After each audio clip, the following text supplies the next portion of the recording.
Well, you can't always get what you want, and the Warriors did not finish the preseason with an undefeated record. The great news is it's the preseason. The record means absolutely nothing. There were still a lot of positives to take from that game. That first quarter was pretty ugly. I got Larry Krueger joining me next. We're gonna break all of it down. It's a Friday Night Live edition of Locked On Warriors. Come join the party. Here we go. You are Locked On Warriors, your daily Golden State Warriors podcast. Part of the Locked On Podcast Network, your team every day.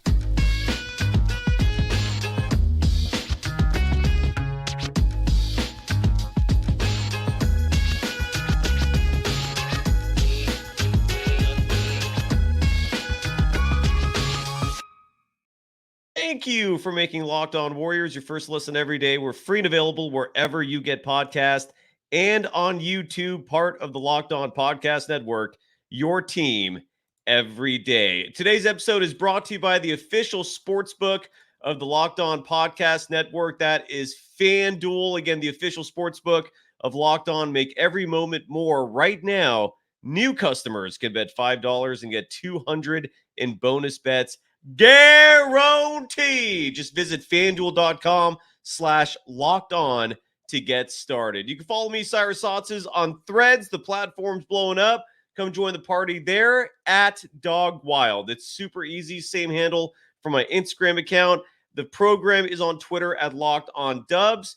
Hello, Kevs. Hello, Richard Sarpong. I agree, Nigel. The bench did play great. Rebel the Sounds, what is up? Hold on, I pressed the wrong one here. There we go. Larry Krueger is going to join me in just a moment. He's got something going on at the moment. He will be with us in just a second, and I cannot wait to get my friend in here in the mix. But again, as I mentioned a moment ago, the Golden State Warriors failed to finish out the preseason with a perfect 5-0 record. They fall to the San Antonio Spurs 122-117, a game that was relatively close throughout. But if it wasn't for a first quarter where the Warriors just could not play defense, they probably would have won this thing. They got outscored in the first quarter 44-35. Dub Nation, you got your first taste of Victor Wembanyama. Dude, this kid, look, I think if you watch the game, I'm just going to be redundant saying a lot of the stuff here. I mean, 7'4", he's not Chet Holmgren skinny. Like, the dude has meat on his bones. He's got handles. He's got an outside shot. He can play defense. The only player on the Warriors who was able to shoot over him was Jonathan Kuminga. He hit that rainbow jump shot that went in. Otherwise, he was causing havoc across the board. And the Spurs are a damn big team, at least in terms of their starting lineup, because the Warriors got a taste of not only Victor Wembanyama, who in 20 minutes of play was 8 for 19 from the field. He put up 7 3-point attempts, made 2 of them, finished the game with 19 points, 7 rebounds, had 5 blocked shots in just 20 minutes. I think that's one of the easiest bets of the year is who's going to lead the league in blocks. It's going to be Victor Wembanyama. But his power forward alongside him is a player that, if you've been following the Warriors for a long time, you're familiar with him, and that's Zach Collins. And that dude is not small. He would be a center on almost any other rotation. Zach Collins, playing alongside Wembanyama, also played 20 minutes. He was 6 for 11 from the field. He finished with 13 points to go along with 3 rebounds. And dealing with that when the Warriors' counter was Andrew Wiggins and Kevon Looney, yeah, you're probably going to end up giving up 44 points in a first quarter when that's your front court. In hindsight, maybe Steve Kerr's thinking to himself, I should have probably gone with my new Twin Towers lineup. He suddenly feels very comfortable playing Dario Saric in the power forward position because he stretches the floor offensively. He's not a liability on that front. Steve Kerr loves space for his offense. I don't know if Kevon Looney is the perfect counterpart for that Twin Towers lineup, but that's probably what the Warriors should have brought in to start the game. Instead, Wiggins was playing defense on Wembanyama. I don't think he did a bad job, by the way. And yeah, Richard Sarpong, look, and this is I don't know if this is going to make a turn into a debate for the season or not, because yes, we will touch on Trayce Jackson-Davis, but I don't know if you can bench Kevon Looney for Trayce Jackson-Davis this soon. I get the sentiment. I understand that a lot of people are ecstatic about the idea of Trace Jackson Davis and what he's bringing to the table. I already love this kid. The future is incredibly bright for this kid. But regardless, the front and look, Draymond Green did not play either. So considering the Warriors only lost this game by 5, who knows what kind of difference Draymond would make. I'm really looking forward to seeing Draymond play an individual like a Victor Wembanyama. And here is Larry Krueger, host of the Krueg Show. They're not booing, folks. They're Krugen. What is that camera angle? What's going on there? How you doing, brother? Oh no, I was in standard def. Now I'm in high def. All right. Oh my God, look at you, all fancy with your high defs and your standard def. Up? How are you doing, brother? Good to see you. You're immediate, and again, you can follow Larry Krueger on social media, more specifically Twitter at Sports Larry K. Your immediate reaction to this game, man? They're not undefeated, but I think it was still a very promising preseason for the Warriors. Your immediate reaction, sir? Great to see you, man. Well, it's good to see you as well. I just love the way the Warriors are playing. I mean, this game aside, they lose to the Spurs, so this is their first loss in the preseason. But I love what I've seen from Golden State in the early going. I mean, they're a year older, but they're deeper. Yes, and Saric tonight was 17. Kuminga another double figure night. Really what I'm seeing is Moses Moody and Jonathan Kuminga are clearly, improved dramatically from a year ago. And then you've added Saric and you've added Chris Paul. And those guys are veterans that make you smarter.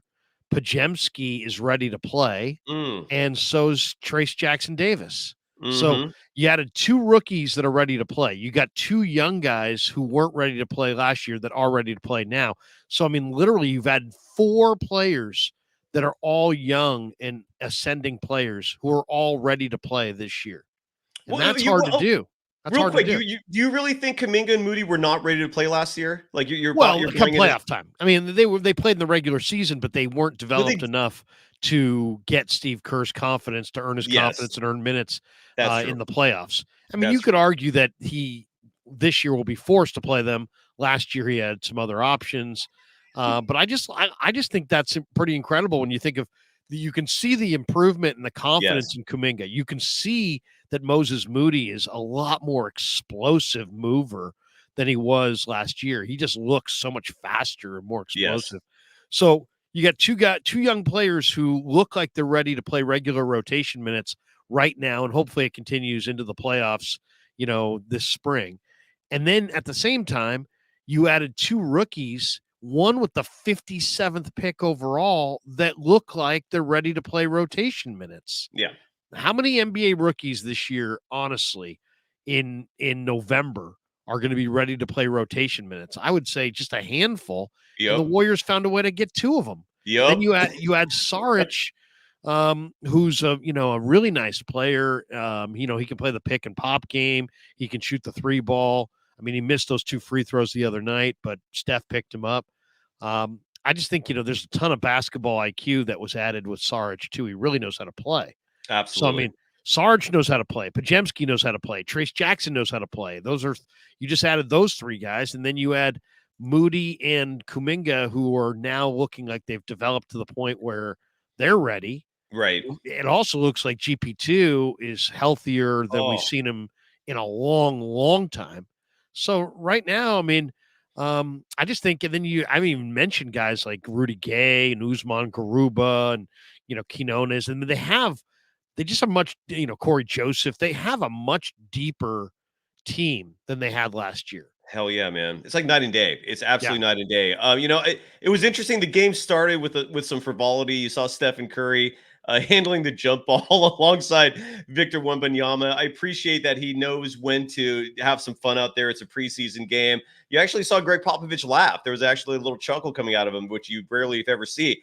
One player that is starting to create some division within Dub Nation, and with each passing game, look, it's just the preseason, but Andrew Wiggins figured things out last game. You finally saw him, whether it was a conditioning issue or just him needing a few games to get his rhythm. Wiggins has figured it out. He looked good last game. He looked good tonight. His stat line real fast. It doesn't really reflect his performance. He played 18 minutes, had 5 points, 3 rebounds. He was tasked again with defending Victor Wembanyama. That was an odd matchup. But Klay Thompson, this is now all 5 preseason games where he hasn't wowed. He hasn't impressed. I thought he started tonight's game strong. He made a quick statement 3. He was aggressive. But then I feel like for the rest of the game, starting with the early second quarter, it was the same Klay we've been seeing all preseason, forcing shots, not taking the easy shot. Every shot he takes is difficult. Like there hasn't been a single shot he's taken this preseason, or it's very rare, where it's an easy basket, right? It's like he's trying to like force points, and that's never been his style. And yet again tonight, 9 points. He was a -11 in the plus minus. He was only 3 of 13 from the field. He was only 1 for 8 from beyond the arc. And then meanwhile, while Klay's struggling like this, and I feel like this could be a major concern come regular season, because Steve Kerr oftentimes will put his emotion over maybe what's most logical, right? He has a deep connection to this core of Steph, Klay, and Dre, and he loves Klay. As you know, in your interviews with Steve, he scoffs at the notion of Klay coming off the bench. But this is going to be a concern if Klay is taking minutes over players like Kuminga and Moody in the regular season if he continues to play like this. What is your thought on Klay Thompson's struggles? And do you think this is going to be a concern, or do you think it's just going to be washed away come the regular season? Your thoughts? Well, I mean, first of all, I mean, in this particular game, you could argue that Klay and Curry and Magruder shot him out of it from beyond the arc. I mean, Yeah. those 3 guys were 3 for 20 from 3. You're right. 3 for 20. I mean, that's so bad. That's bad. Yeah. I mean, it's preseason. It's preseason. I got no problem with Klay hoisting crazily and just trying to find his comfort zone. I mean, that these games mean nothing. Getting him comfortable is a big part of their winning equation.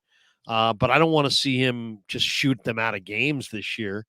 And there's some concern. It's funny though. If you look back at his year last year. I did this the other day. Mm-hmm. You look at his year last year and his numbers last year, and then you look at his career numbers, pretty much right on line, almost across the board.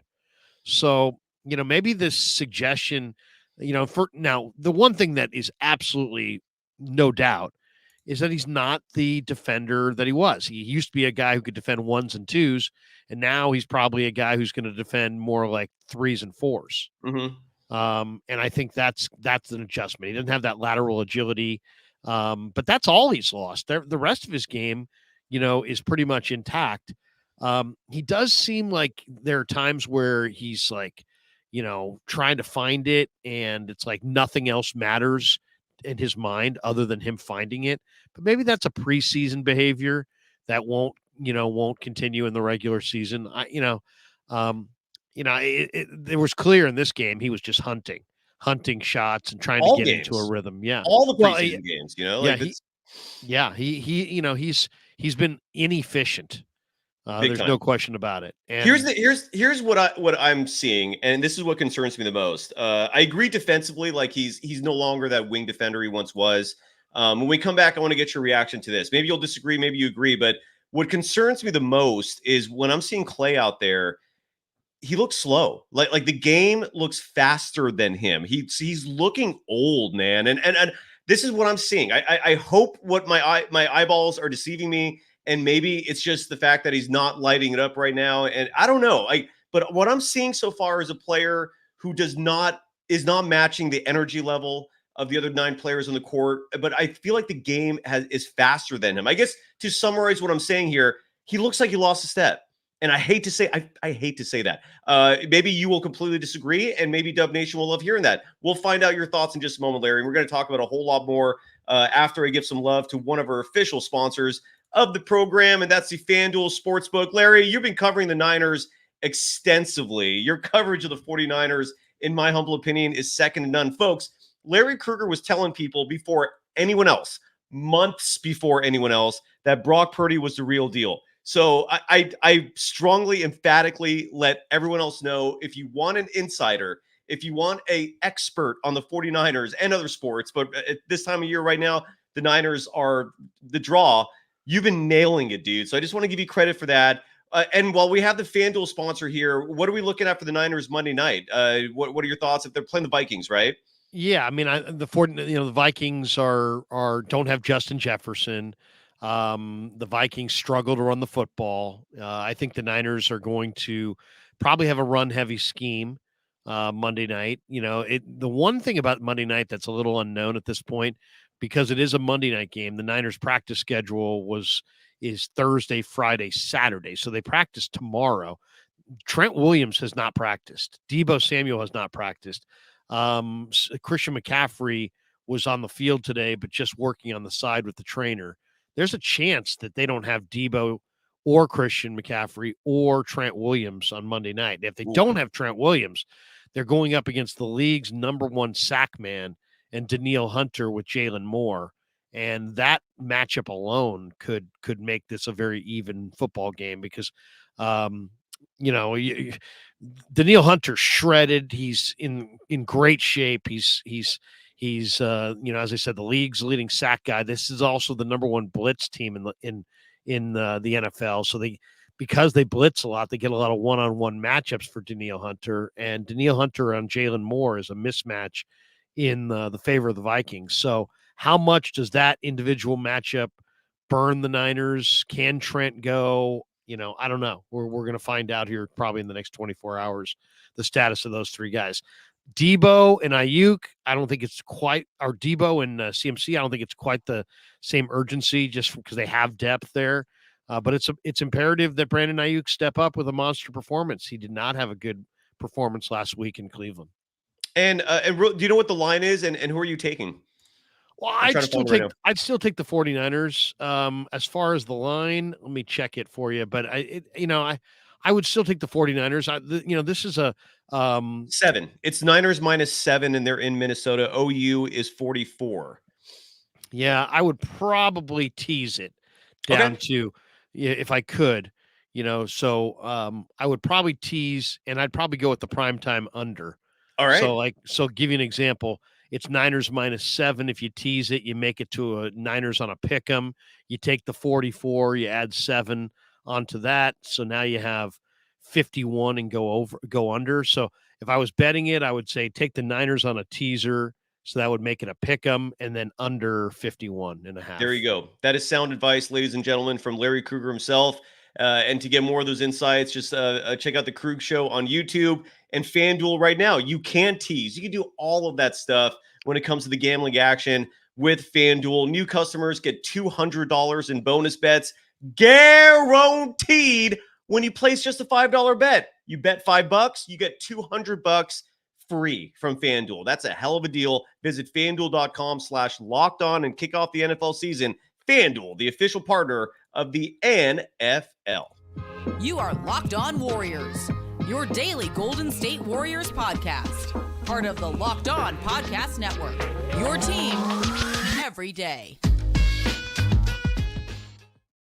Thank you for making Locked On Warriors your first listen every day. Right now, the Locked On Ultimate NBA Season Preview is here. It's a 6-episode series. All 30 of the Locked On NBA team shows and the hosts participated in this, myself included, from contenders to tankers. We went in depth into the biggest storylines heading into the NBA season, which starts next week. Catch all 6 episodes on Locked On NBA, and it's also available now on our stream. You can follow Larry Krueger on Twitter at SportsLarryK, and please subscribe to the Krueg Show, which I believe are you at 25,000 subs, brother? Like, you started with 0, not even 2 years ago. What, a year and a half ago? We're approaching 27,000 right Jesus Christ, I can't even keep up with you. You're at 27. I apologize. You're killing it there. You're killing it everywhere. Right now, we're talking Warriors. Has Clay lost his step, Larry? That was a question I'm asking. I hope that's not true. What are your thoughts on that? Well, I think that it's pretty clear that when the Warriors play Draymond and Steph and Clay and Looney, one of the weaknesses they have is they're not particularly quick to loose balls or like missed threes that come ricocheting off the rim and are bouncing in the middle of the floor. So teams get, second opportunities, often against that lineup. The one thing about Clay is that, when he was in his prime, he could guard 1s and 2s. He was an awesome two-way player. He could just run for days. He was, this amazing 3-point shooter. He's never been necessarily a guy who makes his teammates a whole lot better as far as setting them up. And if you look at the 5 preseason games, he's had 2 assists or fewer in 4 of the 5. So, I mean, he doesn't make, he had one game, the one Sacramento game where they won by the 1 point the other night. He had 4 assists. Other than that, 0, 0, 2, and 0. So that's one area. He's still is much more of a finisher than he is a playmaker for other people. That's one thing. Then you look at the 3-point percentage. 12.5%, 25%. One game against Sacramento hit 67%. One game he hit 50%. And then after that, 28%. And then the field goal percentages, 23, 20, 44, 30, 25. Those are not great. But I would say, finding his shot, we'll see. Maybe he used the preseason to try to hoist as many shots and try to find himself offensively. He'll get into a rhythm, I believe, but I don't think there's any doubt he's lost a step. He doesn't have the same lateral agility that he used to have. He doesn't have the quickness to loose balls. He's not the same kind of an athlete. He used to be able to take on the best, 1 or 2 and take him away. Now he's probably best, defending bigger players. Yeah, that he has a quickness advantage against. Yeah, Shyam here writes in the chat that Clay's always been hot and cold. His defense can't mask his flaws like it used to. I've heard that argument from a lot of people that Clay has always been somewhat streaky. He hasn't always been a consistent player. But the difference between then and more recently, including this preseason, including that disastrous Lakers series, which we can't forget, man. I mean, that just was awful, is that the inconsistent games, the bad games, are genuinely bad. Like his bad games used to be like a 15-point night. Now it's like 3. Now, here's one thing I'm seeing, and I don't know if you agree with me on this, Larry, or not. And this is where I think Clay still has value, and where maybe he can turn things around so that I'm not sadly focusing on him so much in a negative manner like this. He's still garnering attention offensively, meaning he still has gravity. Like every one of his shots are contested. And this is why he's forcing so many, because defenders are still respecting him. Like they're not just saying, go ahead and shoot it. And what I'm saying is maybe Clay should just have, if this is the way defenders are going to play him, have 3 shot attempts for the whole night. If that's what it's got to be. Like, he doesn't have to have 10 to 15 field goal attempts. He could reduce that number if the defenses are still focusing on him the way they are. What do you think about that concept? Well, I think we're critiquing him too severely. I do. Okay. I mean, let's look at his career numbers and look at his year last year. Okay, career-wise, he averages 32.9 minutes a game. He played 33 minutes a game last year.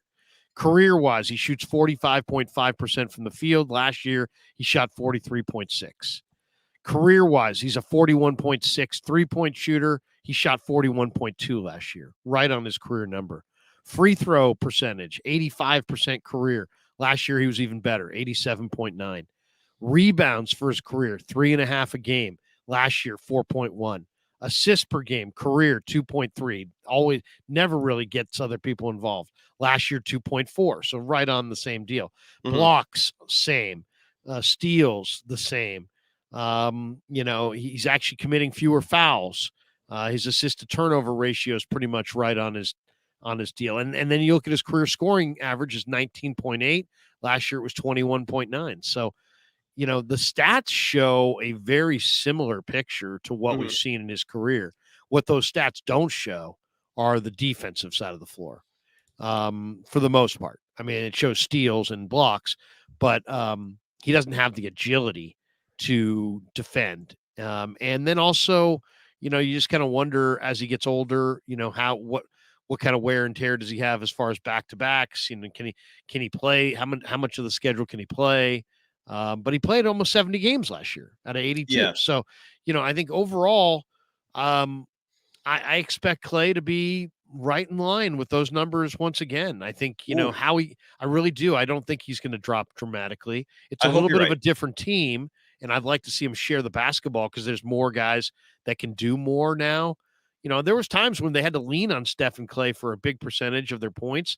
I think now you've got some other people that you can lean on. Yeah. I'd like to see that assist total jump significantly this year, and for him to look for his teammates in the half court a little bit more.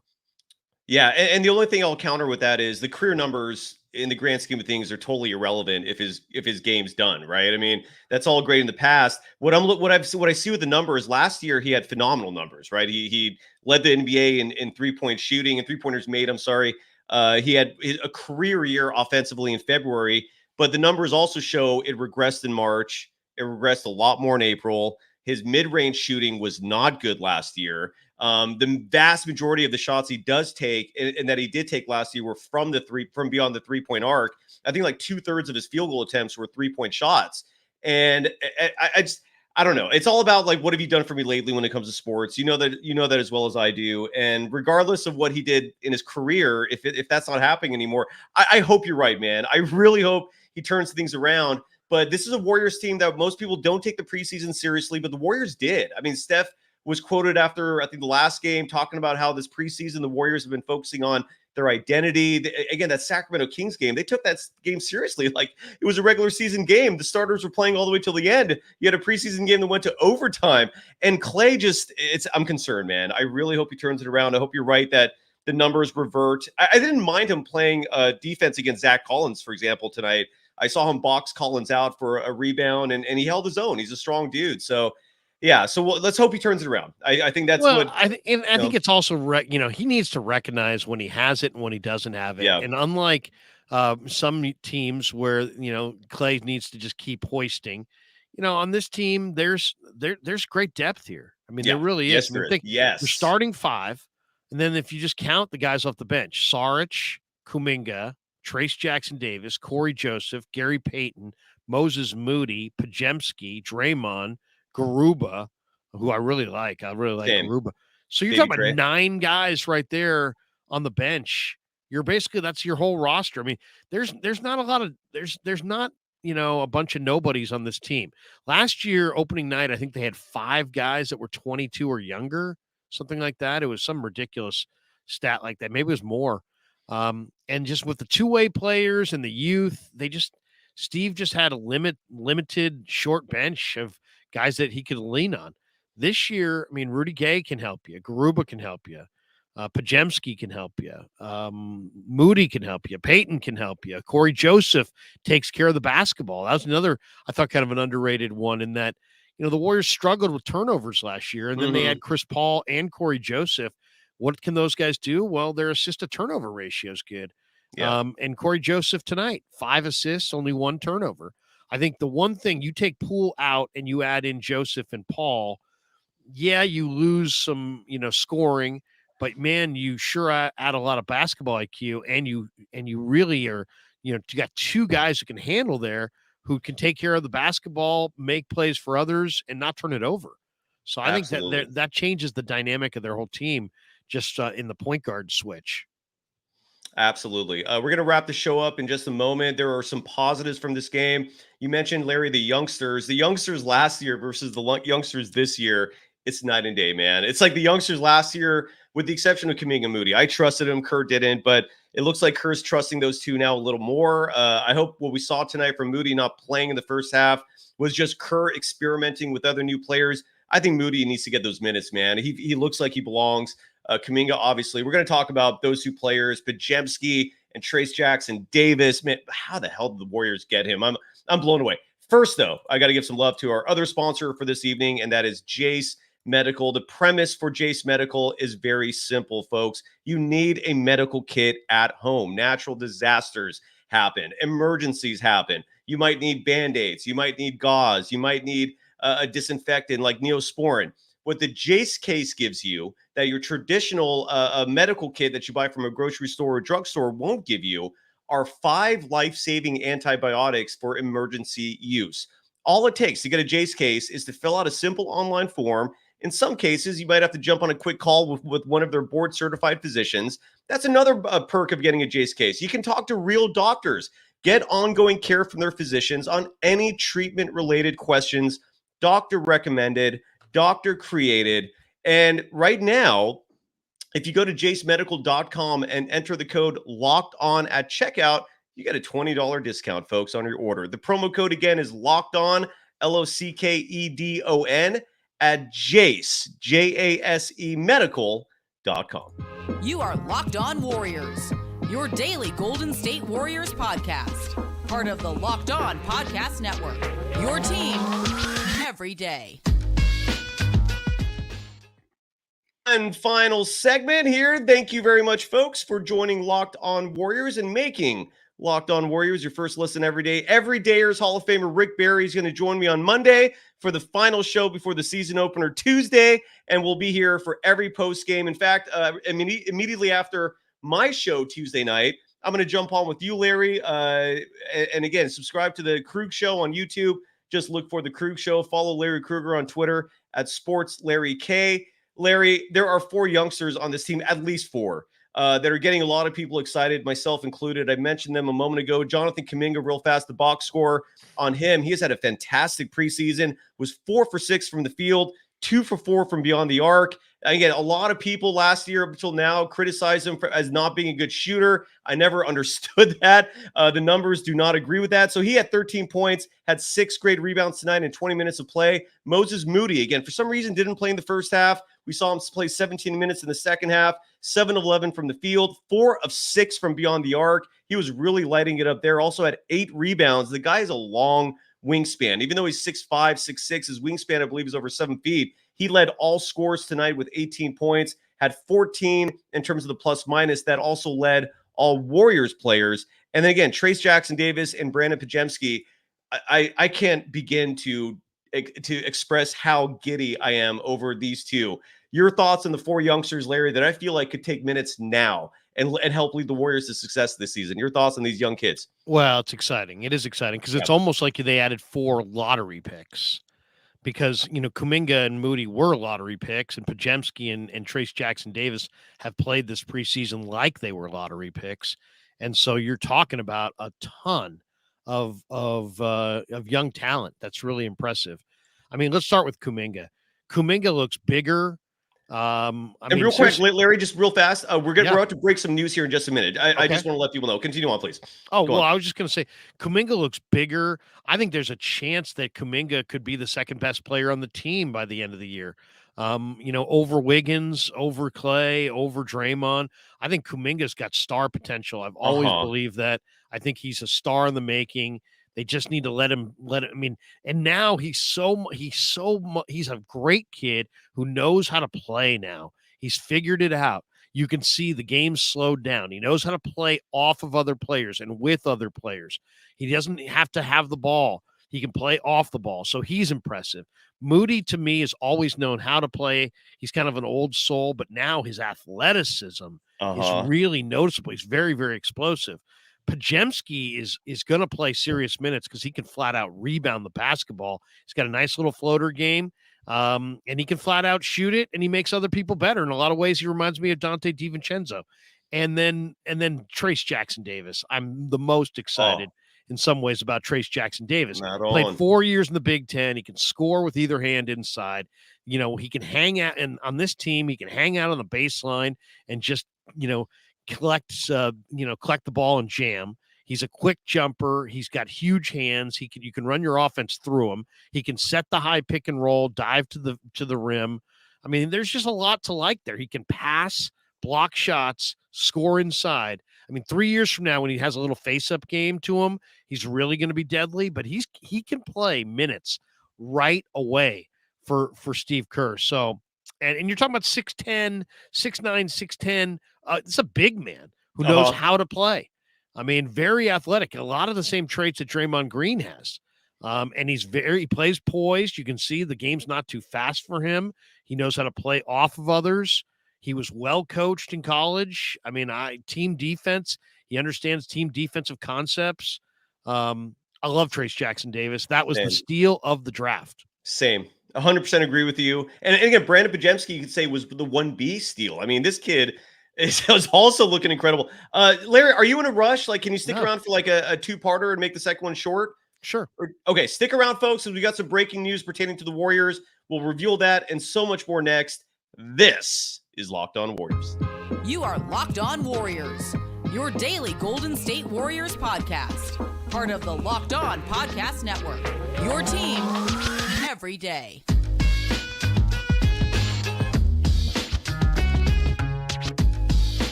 Thank you for making Locked On Warriors your first listen every day. We're free and available wherever you get podcasts and on YouTube, part of the Locked On Podcast Network, your team every day. You follow Larry Krueger, the host of the Krueg Show, folks. They're not booing, they're Krueger.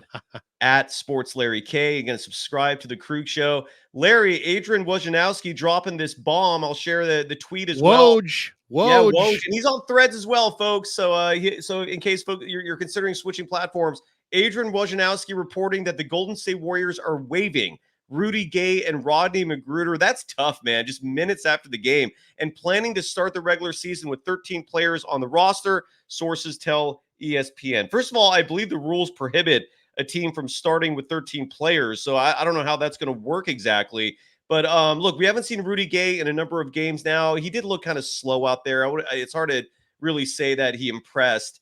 Rodney McGruder missed the first 4 games because of, I believe, a concussion.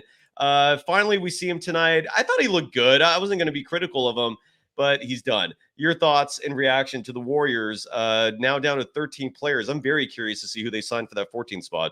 Yeah, I mean, what's your read on it? I mean, to me, Rudy Gay, I didn't love the Rudy Gay edition. I just didn't. I mean, you have veteran leaders on this team. You have added some young players who know how to play.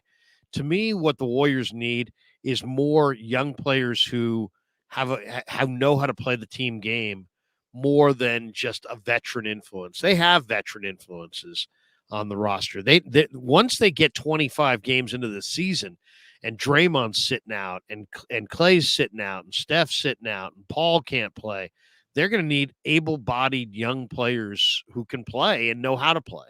Mm-hmm. So I would have looked for another high IQ young player, somebody who could actually play significant minutes. Yes, agreed. I'm not really, and not that they're going to play significant minutes, but I think, the best way to build a roster is when you have guys that can, play significant minutes.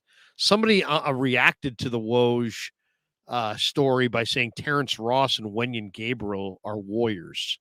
Well, Wenyen Gabriel, I thought, was signed by the Celtics, so I don't think that's, unless he got waived. This is just somebody who's maybe commenting. Maybe he's wishing that to happen. Yeah. I mean, look, Nerlens Noel is out there. That's a name that I brought up. But it seems like that's not the player the Warriors want. We can entertain. They've had opportunities there. Yeah, I just don't know if that's what the Warriors are looking for. Now, look, the Warriors looked small tonight. They were getting abused by the Wembanyama, Zach Collins front court. I mean, what is your thought on Wemby by the way, real fast? I haven't had a chance to ask you your opinion on him. Dude, that guy could be unstoppable in a year or two, if not now. I mean, that's scary. That is scary watching a dude who's 7'4" can do all that. I don't know how you stop that. I think Greg Popovich is just literally basking in glory right now in terms of what to go. What's your thought on this guy, man? I mean, this guy's I've never seen any player that size with that level of fluidity. He's literally looks like somebody who's before his time. We're talking about a guy who's 7'3", 225 pounds. Crazy. And can see the floor, pass, dribble, shoot. He's scary. He's scary. Yeah, he is. If he can just stay healthy, if I were the Spurs, I would, kind of keep his minutes low this year, let him kind of build up his body so he doesn't have any kind of catastrophic injuries. But as long, because like Chet Holmgren already lost a full year because he wasn't really physically developed. This guy's a little thin, but man, I mean, the part of his game that's amazing is his vision of the floor and his ability to pass and willingness to pass. Yep. Wholeheartedly agree. Wenyen Gabriel, by the way, is available. The Celtics have waived him. So I don't know if that's a good thing or a bad thing. I mean, if he was that good, why are the Celtics waiving him? But I've always liked him. He's an athletic big. He's got a long wingspan. I believe he stands 6'9" with a wingspan that's 7'1". I would love it. I would be happy with Winnie and Gabriel, but I have no idea what this means. Maybe they convert one of those two-way spots and give it to Lester Quinones, who, by the way, Lester Quinones looks damn good too. This he can shoot. He's got some range. He's got some length to him. There's something to like there. It could be just something as simple as they saw Rudy Gay. They feel like he's aged out. Yeah. And, they weren't sure how their roster was going to come together. So they kind of went for a veteran, but maybe they look at it now and say, you know what? Let's compare Rudy and what he is and what he can contribute to what's out there. I mean, Kai Jones got cut, right? He's out there. Yep. If you want, I don't know if the Warriors would take a spin on him. I don't know. What do you think? Would you think they'd do that? Get someone like him?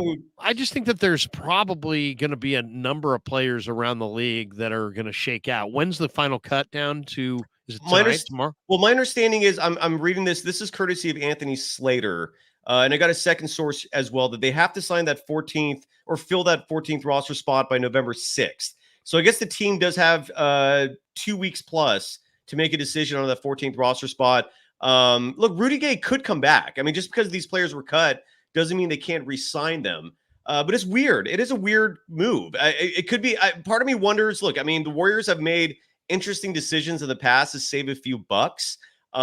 Maybe just by not paying anyone for 2.5 weeks, you're saving a few $100,000. I don't know. Maybe it's something as simple as that. Who knows? But it is kind of weird, man. It is weird. Who would you like to see the Warriors get? And if you don't have a name, Larry, like what kind of player? Like, do you want them to get a traditional big, like a Nerlens Noel's, like a Winnie and Gabriel? Would you prefer going with what it seems Kerr and Dunleavy Jr. want, which is another athletic wing who is multifaceted, who could defend 1 through 5? What would you like if you're the GM? What would you pursue for the Warriors? Well, I mean, they're always, a little small. Right. I mean, it would be nice if one of those players could be a big. I do like Usman Garuba, though, because Garuba's, developing 3-point shot. He can shoot, 41%. It's kind of a set shot, but he's also got 7'2" length. He can get his hands in the passing lanes. He can block shots. I think the best of Usman Garuba is coming right now. Yeah. So I like that pickup quite a bit. I would just like to have, once again, I really believe in this. It doesn't matter what sport you're talking about. You can be talking about football. You can talk about hockey. You can talk about basketball. You can talk about baseball. You win when you have a good core of guys in their prime years. And I think you lose when you have too high a percentage of your roster that's either too old or too young. In this sport, it's easy to get too old and too young. There's contracts that keep guys holding around, sticking around 2-3 years out after their usefulness. And then there's guys that are coming into the league and they're just trying to, secure the bag, and they know they're going to get picked, and some agent lies to them and they don't have a very developed game. And then all of a sudden you look up and you got 2, 3, 4, 5 of these guys on your roster and you can't win. So that's a problem. Yeah. So I would say anybody who's in that young veteran mold. They're not in their first year. They're not in their second year, but they could play significant minutes and play a role, and they're in the prime years of their career. That's what I'd be looking for. Yeah. Some guys who are in their prime, because you still have, look at this. You look at this team there. If you just want to say are they still really young and really old? Okay. Who's really young? Pajemski's really young. Quinones, really young. Trace Jackson Davis is young. Kuminga and Moody are young. So those guys right there. And then so you got 5 guys that are all pretty young. And then with age, Chris Paul's 38, Steph Curry, Klay Thompson, Draymond Green. So you got 4 players that are older. And then you got 4 or 5 players that are young. I'd like to see somebody who's more in their prime. If they could find somebody who's between the ages of 25 and 30, that would be great. And preferably one big and one athlete who can guard multiple positions on the wing. Zolas here in the chat asked a question. The season starts next Tuesday. I had a lot of questions in my own mind about this Warriors team going into the preseason. And I think a lot of people did, because there's a lot of new faces coming off how they played last year. There was a level of discouragement. I'm giddy, man. I've been saying this for a while now. I'm incredibly optimistic. I love the chemistry on this team. When you factor in wingspan as part of the overall package for an individual athlete, they're not as small as they are on paper, because a lot of these players who maybe aren't 7 feet are coming in with like wingspans that are longer than 7 feet. And that does make a difference. Like when those hands are up, when those hands are wide to block passing lanes, that extra length is factoring into the defense. So I don't know if size is as big of an issue anymore as I thought. I'm incredibly encouraged by what I've seen this preseason. I think that, the test is going to be the Nuggets. The Nuggets are the defending champs, but the Nuggets are also vulnerable. They lost 2 key bench pieces. I had George Karl on the show yesterday, and he's like a fervent Nuggets fan. That was his former team as a head coach, and he continues rooting for him living in Colorado. But he was discouraged on the show yesterday when he said that by them losing Bruce Brown and also losing Green, that those are 2 important veteran pieces from your bench that are just poof, gone. They in other words, they lost significant depth. Christian Brown might make up for that. The rookie they drafted this year, I always forget his name, might make up for that, but it also might not. And the other factor for the Nuggets that goes against them, I don't hear a lot of people talking about this, and it's a huge variable for why teams don't repeat as world champions, is hunger, motivation. They've got the ring. The motivation just simply is not the same when you win a championship. Psychologically speaking, that thirst has been quenched. The thirst is just not there for a repeat the same way it is for that first title. So the Nuggets have a few things going against them. The Warriors are motivated. The Warriors are hungry. Steph wants that fifth ring, and rightfully so, because where it puts him in terms of legacy, it's a whole new stratosphere between 4 and 5 championships. I love this team. I'm feeling great about them. I think they're a bit better than the Suns. I think they're going to really send a message Tuesday. How are you feeling about the Warriors, man? The season starts next week. What are your thoughts? Well, quick thought on the Nuggets. I did catch them once already, and I love the kid from Gonzaga that they have, the guard Strother, the 6'7" guard who can flat out shoot it. That's a nice guard. He's going to improve. As far as the Warriors go, the over-under is 47.5 wins, which I think is right on it. On it. Yeah. They won 44 last year. They're a year older, but they're also deeper. Much deeper. Yeah. So I think 47.5 is right on the number. I'd probably go over. To me, they look like they're headed towards a 50 win season. Same. I agree. But I would say I don't know how many more over 50 wins. Also it's like I'm a little I'm a little influenced by the fact that Chris Paul looks so good right now. And he, when you're watching him, you almost have to remind yourself this guy is 38. And the Warriors play up tempo, and he doesn't play this tempo. And how many games can he play before he breaks? So that's a big question. And obviously Steph and Clay, Draymond, their health is a big part of it as well. If they have reasonable health from their veterans, I think they're a 50-win team. I agree with you.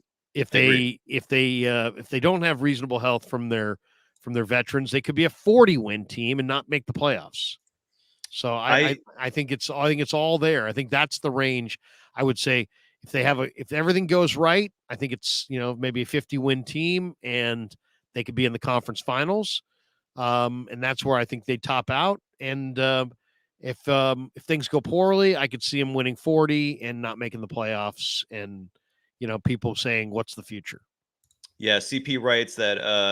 Rich Dub writes that Chris Paul is prone to late season hamstring injuries. That's where Rick Celebrini, work your magic, my friend. You got Otto Porter Jr. playing a whole season. Make it happen with Chris Paul. I'm encouraged for a lot of reasons. I think that depth that they have this year is a huge reason why I think they're going to surpass that 50-win mark.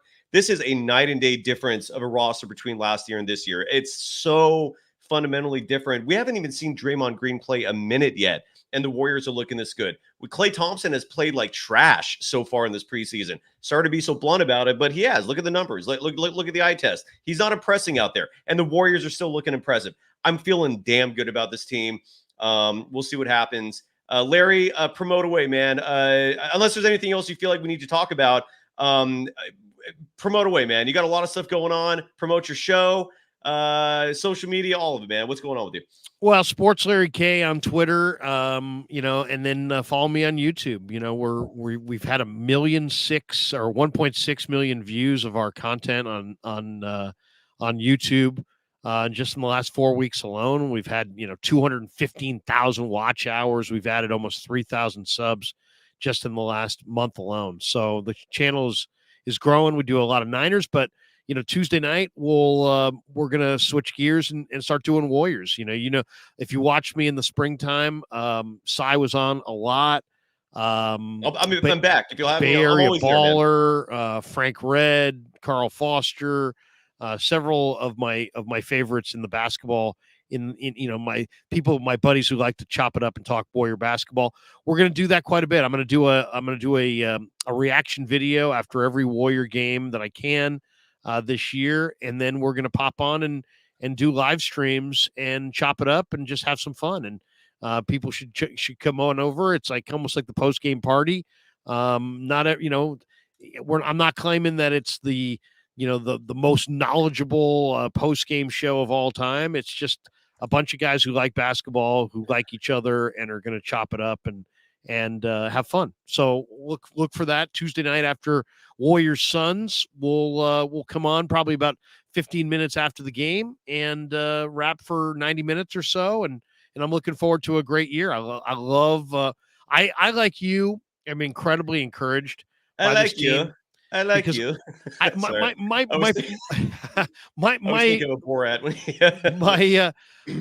the thing that's so exciting is also the thing that would be my biggest concern is Chris Paul. Chris Paul is the most exciting and the biggest concern. He's 38. He's got tons of mileage on his body, but man, he's such a smart player. He's such a winner. He's such a competitor. It will be really refreshing to watch a player who elevates consistently in the fourth quarter with the money on the table. And that's what I love about Chris Paul. I mean, and I don't think it really matters. I think all this talk about, is he going to start? Is he coming off the bench? I don't think it really matters. I think it really more matters about, is he in there at the end? And he will be. Mm-hmm. And I'm really excited about the potential for Chris Paul, making some mid-range. I mean, the one thing about the Warriors, they get a little three happy. And to me, they've always needed a Chris Paul steadying force who can knock down that mid-range shot. For years, it was Sean Livingston on the low block. They had to have a bucket. As many great players as they always had, they would go to Livingston. Yep. And Livingston would go down on the block, square up the shoulders, do a little dream shake, and then turn around and hit that face-up thing.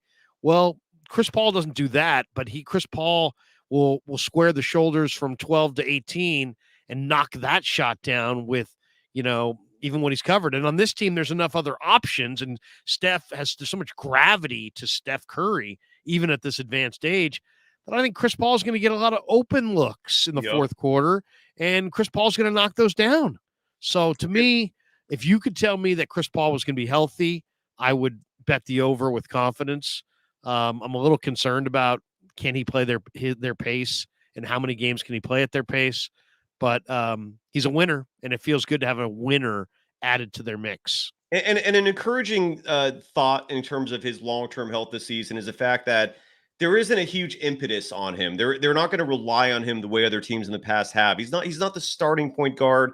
He's going to be the backup point guard. There's going to be nights where he rests and they won't play him at all because they don't need him, right? They're a deep team who can rest him now and again. He's not going to get heavy workload minutes either. Like you're probably going to get 20, 25 minutes a night. Whereas his last year with the Suns, for example, he was playing over 30 still. It's incredible the way they used him there, or they misused him, maybe is the better way to put it. I saw this one comment, and I have to go to it real fast because I just disagree with it so much that I have to quickly jump in. And this is from a chat person named V, who says Trace Jackson Davis is not ready for Anthony Davis and Joker. You might be correct, but look, who is? Those are the two most elite bigs in the game. And secondly, what I saw that gives me encouragement and that gives me some relief at this idea you're broaching is he did play against Domantas Sabonis just the other night, and he held his own. he more than held his own, playing a lot of minutes in a game that had regular season intensity to it. He did fine. He was not a liability. The kid, he comes off as a veteran, man. And those 4 years in college clearly show the fact that he is a progeny of an NBA legend in Dale Davis shows. I'm not worried about him at all, man. I think he's going to be fine. Yeah, I mean, he's not the guy to worry about. Exactly. I'll tell you the other thing that I think is really exciting is, and the one skill that transfers, it's like if you watch college football and then you say, well, what's that guy going to do in the NFL? The one thing that transfers from college football to the pros is sacks. If you get sacks in college, you're going to get sacks in the pros. Yeah. The one thing in basketball that translates is rebounding. And the one thing I love about Podziemski is Podziemski rebounds. And so I think on a team like the Warriors, especially once you get 15, 20 games in, and you've got some of these guys that don't move well laterally and don't necessarily corral rebounds, the fact that he's such a tenacious, aggressive, rebounder, that his rebounding skills are so advanced for a guard, I think you're going to see, and he knows how to play, and he understands good shot selection. I think those three factors right there mean that Podziemski plays a lot of minutes, and I think he's going to be a very nice addition. He rebounds. He's going to be a defensive liability, but he rebounds. He knows how to play. He understands good shot selection, bad shot selection. He understands, when a shot's been created for him that he has to take.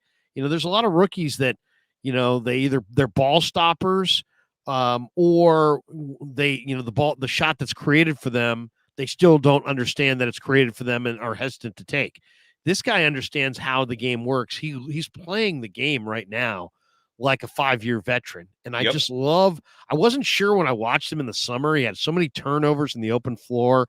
It seemed like the length of NBA defenders bothered him. And it seemed like he was just not used to the speed of the defense. And he had a bunch of boneheaded turnovers.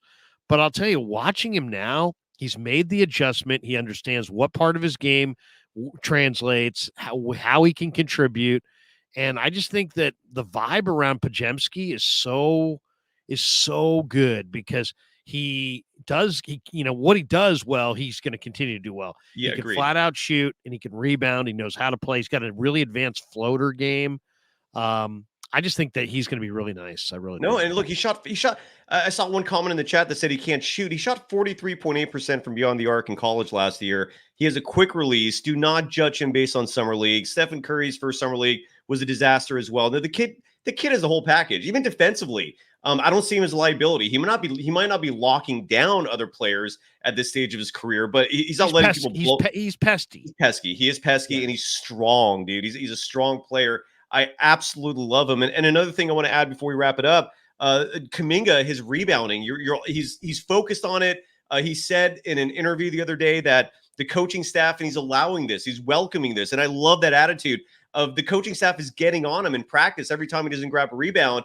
And the focus of it is huge. I saw a play tonight, for example, where not only did he grab a tough offensive board, but then his passing has improved as well. He's finding a lot of open teammates, oftentimes on the run inside. And in this particular play, he grabbed the offensive board, could have put it back himself, but instead kicked it out to Chris Paul, who is also a surprisingly solid three-point shooter.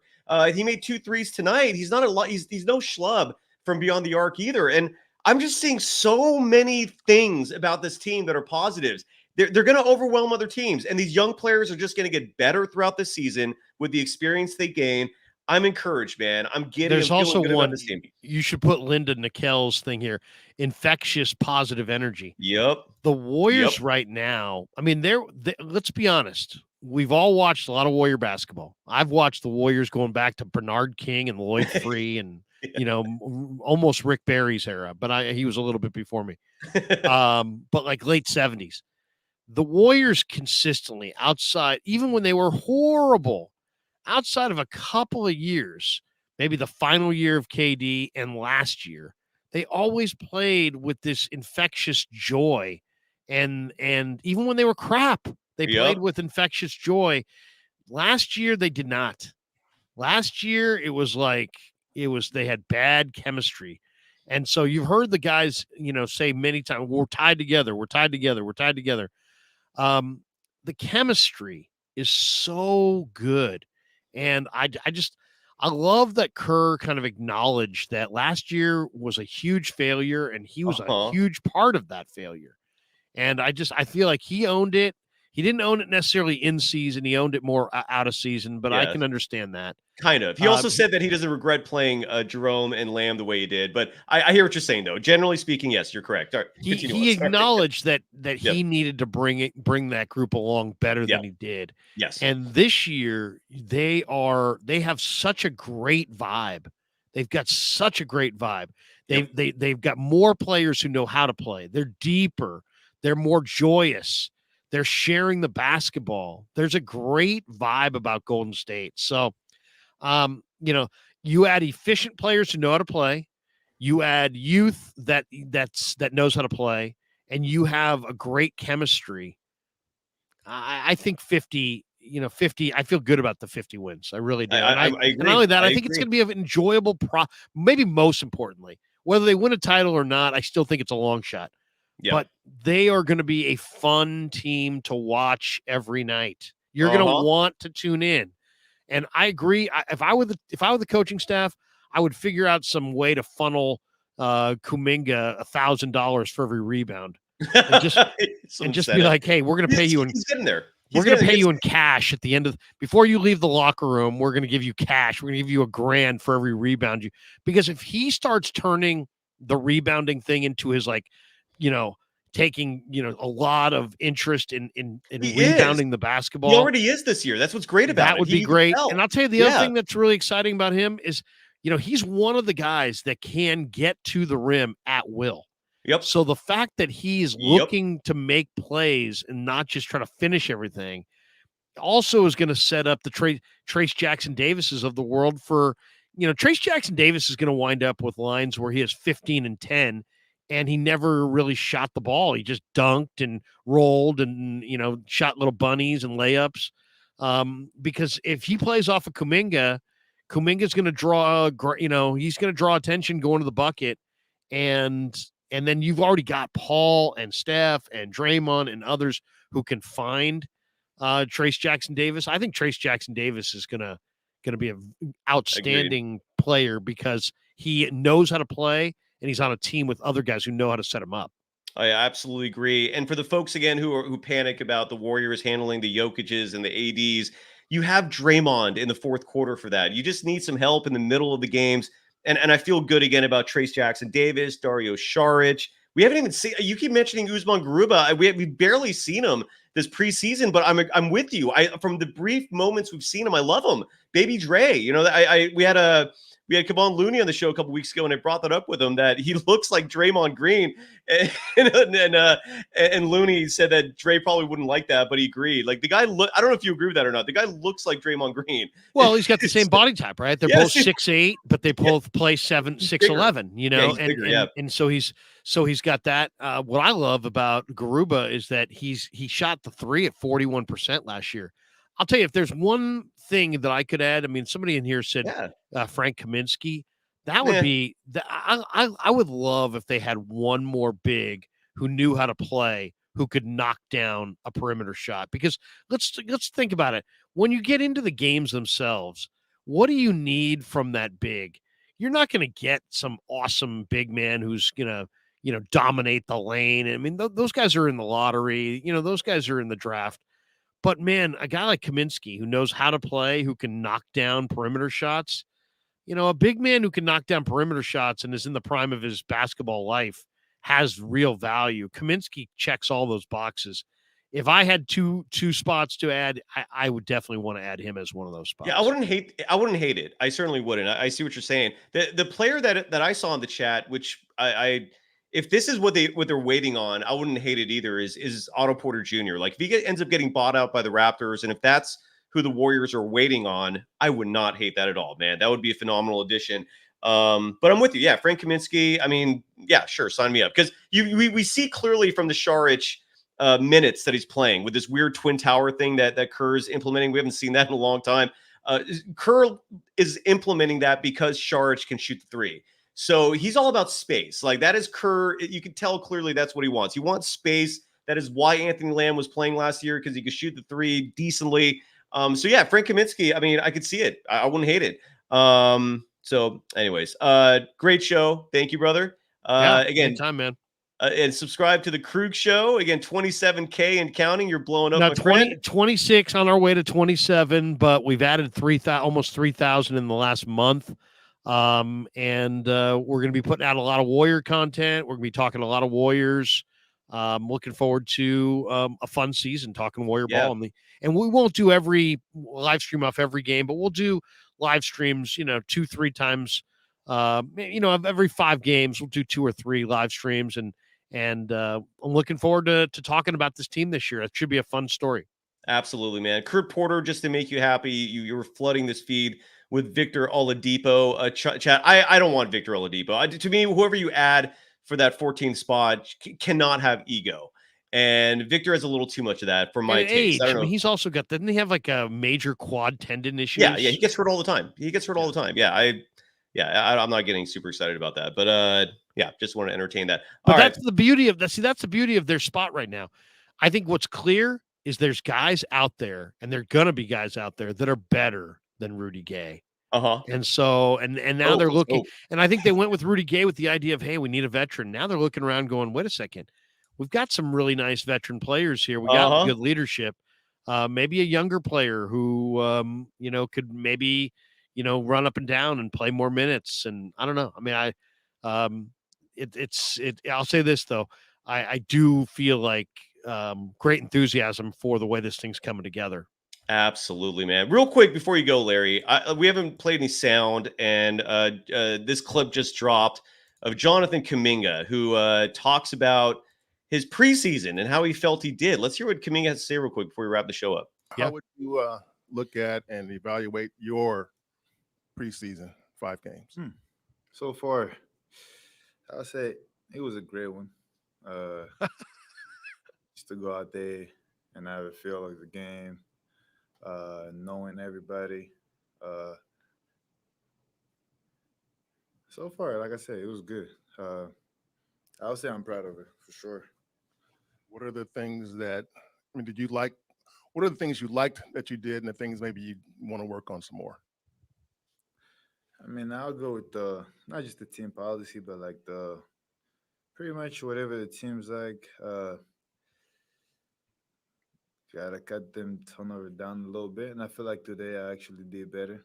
I think that's the biggest thing. I'm just working on it, watching film. We're supposed to watch film with coach about those turnovers. I feel like so far that's the only things I gotta work on. And as the game go, as the season go, as I get even way more comfortable, things like that won't happen. Yeah, he had 5 turnovers last game. That was something that a few people brought up, but he only had 2 tonight. So kudos. I love this kid. I love that kid. Love him. Seriously, and the biggest landmine that the Warriors sidestepped was not trading that guy when people were down on him coming out of the playoffs, and it sounded very much like he was available. And oh my God, that would have been such a colossal screw up. I mean, how many guys have that guy? This guy's got a body like a Dominique Wilkins. Bigger even. Yeah. And guess what? Dominique Wilkins got traded on draft night. I think he got drafted by Utah and traded to the Hawks. Did not know that.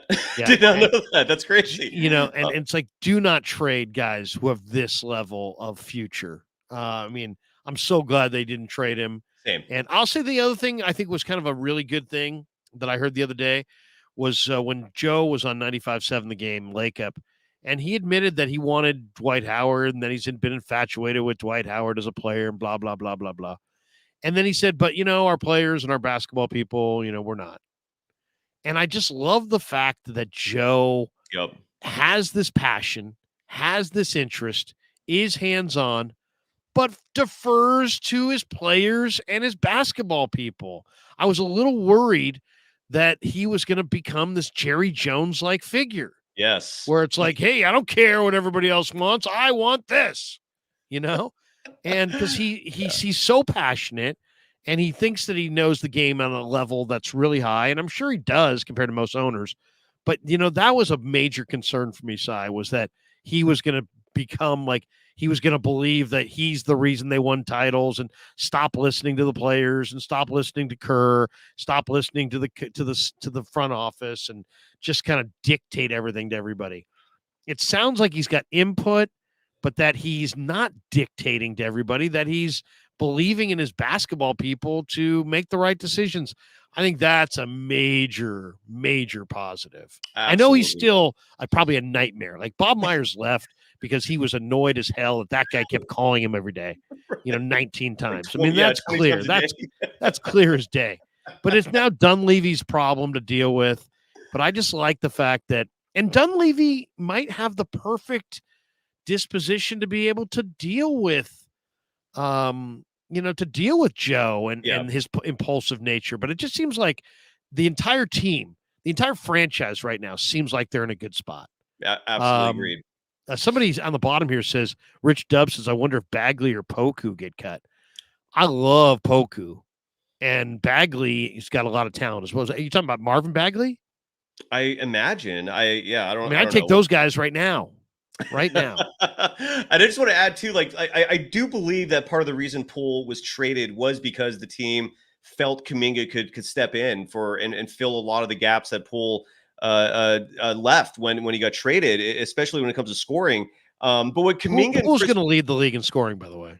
You think he's going to lead the league? Yeah, Jordan Poole. Wow. Yeah. Okay. All right. I'll remember this moment if that comes true. He's going to light it up.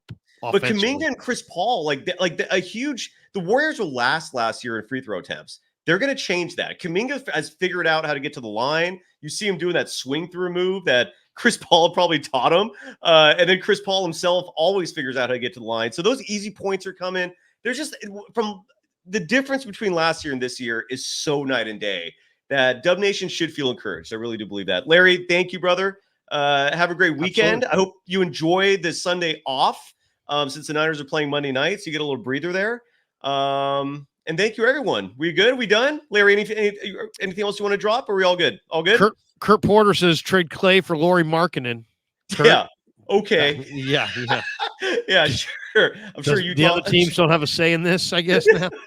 I'm sure Danny Ainge will absolutely take that call. Bye, everyone. Take care. Larry, love you, brother. Peace out, everyone. Bye.